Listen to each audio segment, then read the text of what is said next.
Bugun biz Sirdaryo viloyatiga mana shu gibrid 273 katyolimizni qo'ygani keldik. Ko'rib turganingizdek lipistokli, ichiga 19 ta 32 hamda tagiga 14 ta 20 ta litr joylangan. Bu qaysi katyol o'rniga tushyapti desanglar, mana bu katyol ekan. Ichlarini ochib ko'rdim. Demak, xuddi kimdir maslahat beribdi. Mana shunaqa zaslonka qo'yib qo'ysang, ekonom bo'ladi debdi. Mana bunaqa kesib tiqib qo'yishibdi.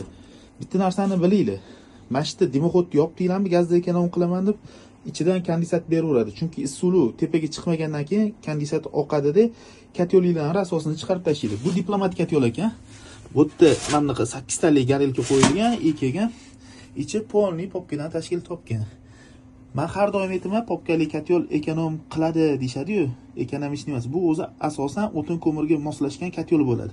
Mana bu oldi ochib tozalanishi bekordan bekor emas, mana. Mana bu turibdi. Mabodo ko'mir yoqadigan bo'lsa, ichi to'ladi, bilasizlar. Ana o'shanda ochib tozalash uchun qilingan bu. Agar sizlarga yaxshi katyol kerak bo'ladigan bo'lsa, diplomat zigzag yarimi turba, yarimi popkasini olganinglar yaxshi.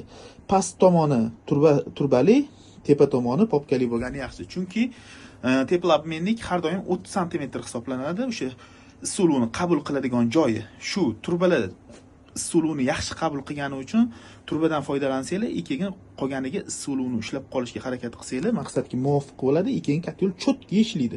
Hozir biz sistema polniy plasmas ekan, shuning uchun mana bunaqa 273 gibrid katyolimizni qo'yyapmiz.